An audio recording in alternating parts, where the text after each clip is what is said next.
Cruising in the Norwegian fjords has never been more popular, but Norway is divided about the economic benefits versus the environmental and social impact of cruise ships. So, I decided to check out big ship cruising in Norway to see for myself what it's all about from the perspective of the passengers.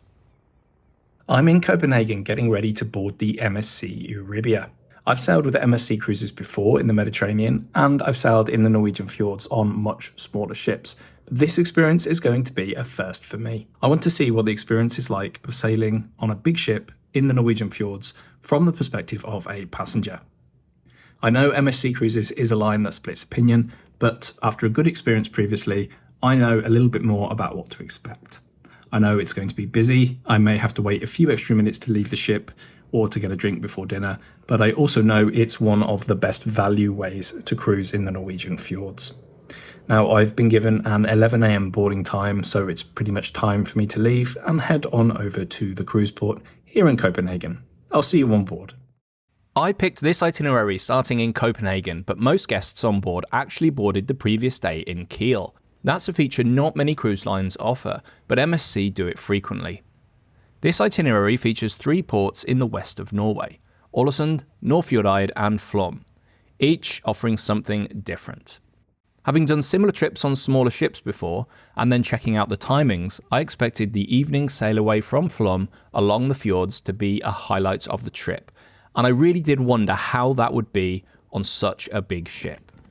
I chose to travel to the cruise port in Copenhagen by public transport, which was pretty straightforward despite it being some distance from the central area. After a short trip on the metro, a 5-minute drive using the port shuttle bus service was all that was needed. The shuttle bus is part of the Copenhagen transport system and covered with a regular metro ticket, so no expensive shuttle bus here. Boarding was super quick. It took maybe 3 or 4 minutes from walking into the terminal, dropping my luggage off, straight through security, straight to a check-in clerk, no queue at all, and then straight onto the ship. I was actually on board the ship at 4 minutes to 11, which was before my check-in time, so very happy about that. I'm in my cabin, very pleased with the cabin. I'm going to do a full ship tour video, so watch out for that. But in the meantime, here's just a few little clips of what you can see in this cabin. It's been like an extra sea day, really, because I've been here since 11 AM. I've had a lot of time to look around the ship and get familiar. It's very similar to the World Europa in many ways. The layout's slightly different, but I recognise a lot of the things that are going on. And as you'll see from these clips of my first day on board, it is typical MSC. It is bright, it's glitzy, it's glamorous, and it's very busy. The ship is completely full. So that's over 5,000 people. I'll have to check exactly how many, but over 5,000 guests on board. There's been a couple times where it's felt busy so far, but I imagine tomorrow on the sea days when I'll appreciate how busy it actually is. As you can see, dinner was nice. I'll talk more about the food as we go on through the week. But for now, a very satisfying first day, and I look forward to seeing more of the ship tomorrow. Sea days on megaships can be as relaxing or as crazy as you like. I preferred a relaxing start to my day, so I ordered room service breakfast, which is free for guests on the Fantastica or Aurea package. It was a good idea to start slowly because there is so much to do on sea days. Out on deck there was a Bavarian-themed party with games and food served despite the chilly weather. I spent much of the day simply exploring the ship, but one highlight was my first visit to a specialty restaurant. You can definitely go a week just eating in the main restaurant and buffet, but the specialty restaurants that come at an extra charge are really interesting and definitely a step up. I chose to try out the French grill at lunchtime, as that's when the specialty restaurants are much quieter, even on sea days. The bread was fantastic and it was a challenge not to fill up on it, but I'm glad I didn't because there was so much more food to come. The French onion soup was incredible, and honestly, I wouldn't have complained if this had been the main. It was followed by this awesome steak, simply served with chips and a sauce.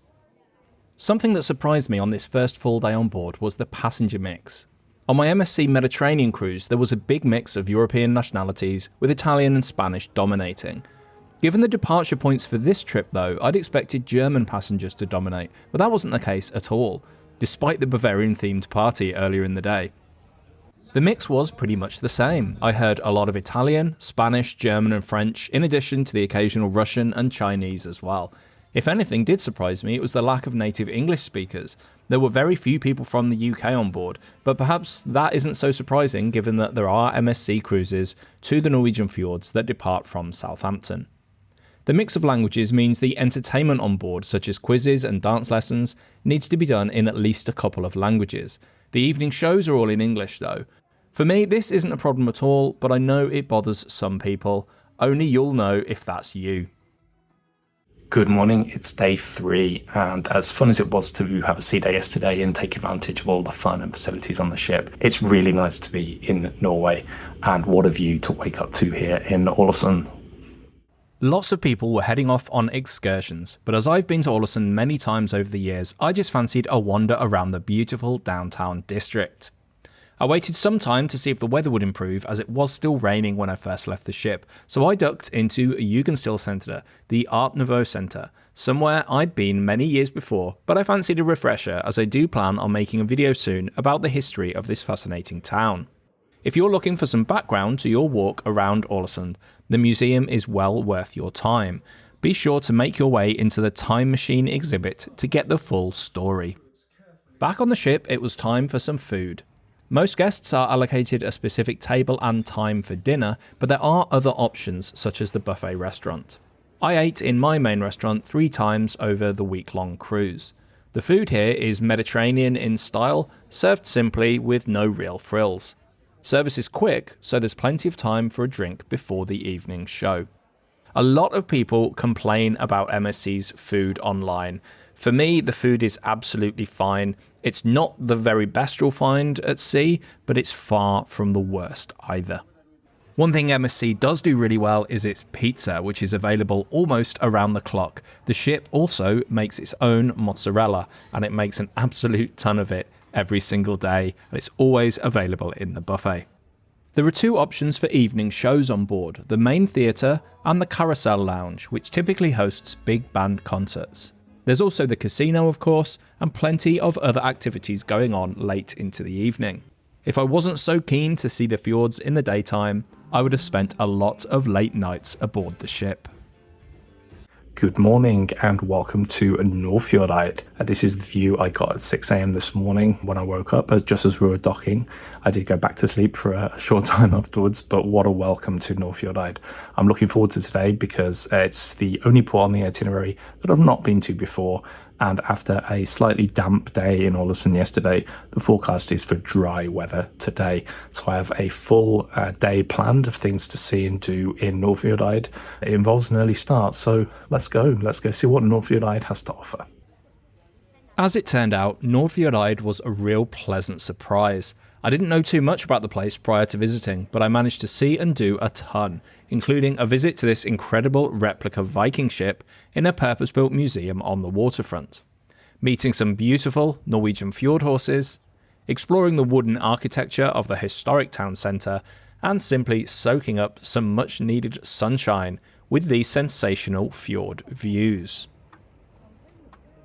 And that brings my time in Nordfjordeid to an end. What a fantastic few hours it's been. It shot straight to the top of my favourite fjord locations, I think, here in Norway. As for me, it's time to get back on the ship just over there. The following day, the third and final port call in the Norwegian fjords was Flom, somewhere I always loved to visit. The value of having a balcony cabin and being higher up on a big ship did come into focus with the arrival in Flom, which I was able to enjoy in private with a coffee before heading off the ship. So I'm just back from a few hours in Flom. I had no specific plan for today other than to walk around the village, take a little bit of footage for these videos, and just enjoy being back in one of my favourite ports in Norway.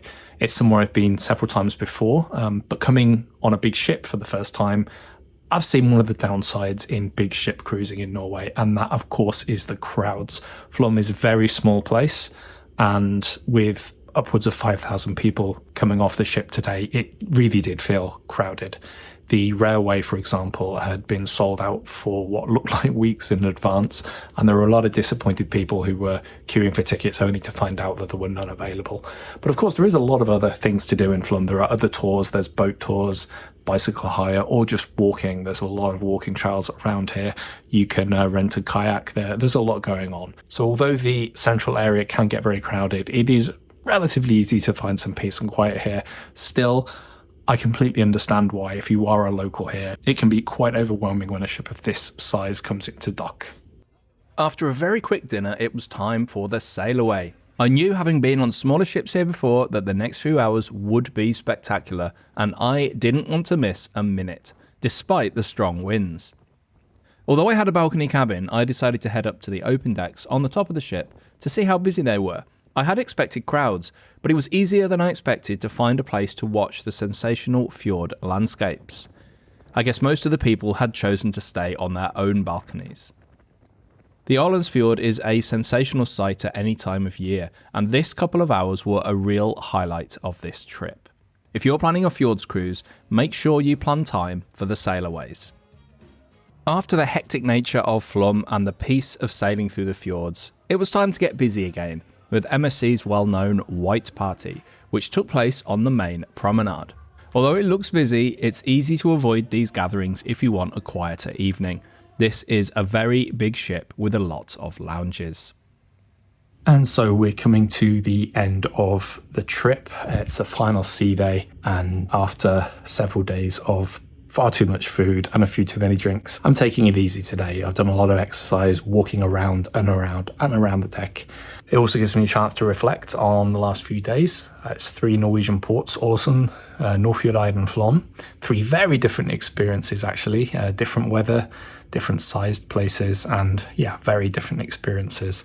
So what has the experience been like on a large ship in Norway? That's what I wanted to find out, and I've learned a lot. I can definitely see things from the perspective of a mass market cruise passenger who wants to come to Norway on a ship like this.